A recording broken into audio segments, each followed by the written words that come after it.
C'est un réel plaisir pour moi et l'ensemble de la rédaction, les équipes techniques de la TVA Noire de retrouver l'édition du journal. Les titres. Le président de la République Ibrahim Boubacar Keïta a reçu les lettres de créance de 4 nouveaux ambassadeurs dans notre pays. Après la République du Congo, c'est au Zimbabwe que la grippe aviaire a été découverte par l'Organisation mondiale de la santé animale. De nouvelles sanctions sont envisagées contre la Corée du Nord. Le sujet a été débattu hier par le Conseil de sécurité des Nations Unies. Bienvenue à tous. Le président de la République du Mali, Ibrahim Boubacar Keïta, a reçu hier les lettres de créance de 4 nouveaux ambassadeurs dans notre pays. Philidit Nana Sissoko pour le compte rendu. Ces nouveaux hommes et femmes sont tous venus en cet après-midi de vendredi de créance au chef de l'État Ibrahim Boubacar Keïta. C'est dans une cérémonie digne de leur rang et de l'événement qu'ils ont été accueillis les uns après les autres. C'est tout d'abord Miguel Gomez de Haranda. À 60 ans, cet homme plein d'espérance vient représenter désormais son pays, l'Espagne, au Mali.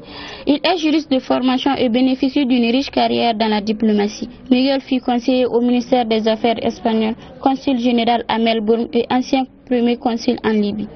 Le désormais ambassadeur de l'Iran au Mali s'appelle Mohamed Mohamed, ancien préfet de Firzougou entre 1980 et 1986. Il a longtemps travaillé à Doha et comme expert au ministère des Affaires étrangères et de le Mali dans la lutte contre le terrorisme. Tiwa Trundi en français. Elle a longtemps représenté son pays à l'UNESCO. Après Sénégal, c'est au Mali qu'elle a été désignée ambassadrice de son pays, le Burundi, qui entend collaborer avec le Mali dans les domaines de l'agriculture et de l'exploitation des forêts. Pour boucler la boucle, le docteur en philosophie Tariq Ismaël Ouglou Aliyev, ce diplomate le Zabanja au Mali. Toujours sur les partenaires techniques et financiers du Mali et le ministre de l'administration du territoire étaient en conclave hier ici à Bamako.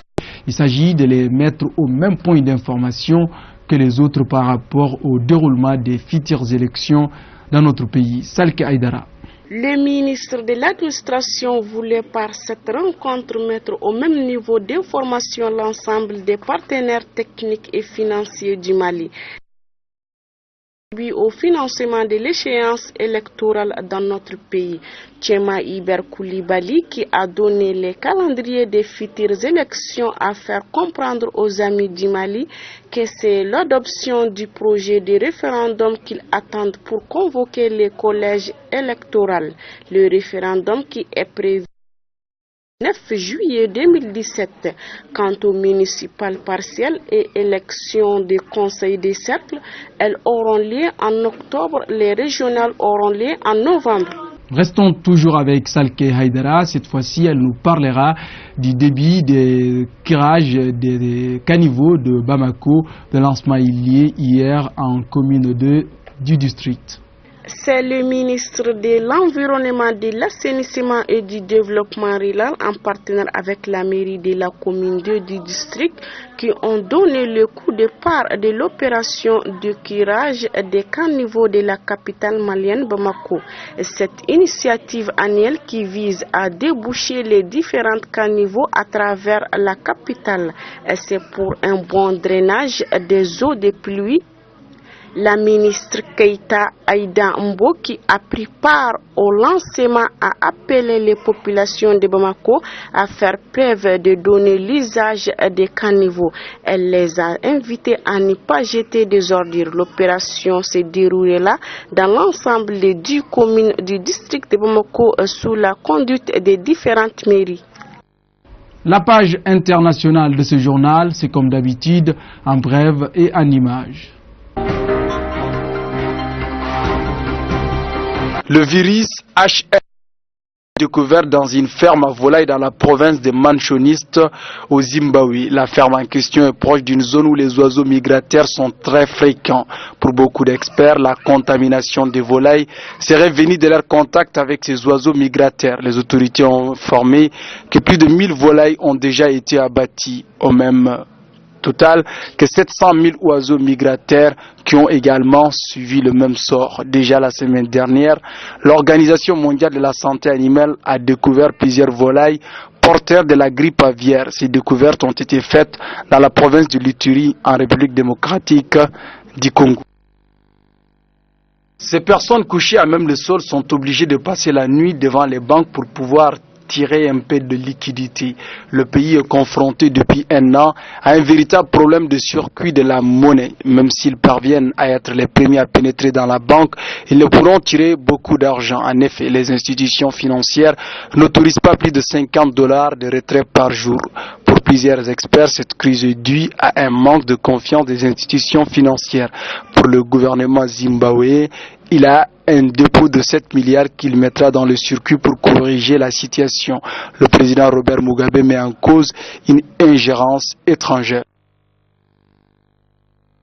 Ces sanctions visent à mettre une fois pour de bon un terme aux essais de missiles balistiques que fait la Corée du Nord depuis plusieurs mois. Ce projet de sanctions est approuvé par les 3 pays qui entourent la Corée, son voisin allié chinois, ses rivaux Corée du Sud et Japon. Les sanctions visent plus de 3 entités nord-coréennes. Les responsables verront le gel de leur avoir et seront interdits de voyager dans plusieurs pays. Pour la représentante des États-Unis, Nikki Haley, cesse ses tirs conformes aux résolutions des Nations Unies, sinon le monde doit continuer à maintenir la pression contre le pays de Kim Jong-il. La Corée du Nord a tiré en l'espace de 2 mois 3 missiles balistiques. Pour beaucoup d'experts, le régime communiste tente de développer un missile intercontinental. C'est un débat qui a opposé pour la première fois les 2 chefs des grands partis du royaume, Jeremy Corbyn qui veut être Premier ministre et Theresa May qui veut consolider son poste. Le débat a été très animé pour beaucoup de spectateurs qui ont posé des questions aux 2 candidats. La Première ministre May a été accusée d'avoir organisé cette échéance renforcer son pouvoir. Pour Jeremy Corbyn, le chef des travaillistes a rencontré des difficultés sur la question du nucléaire. À la fin de ce débat, tous les scénarios sont possibles. Jeudi prochain, une victoire des conservateurs, mais sans une majorité font avancer une victoire des travaillistes.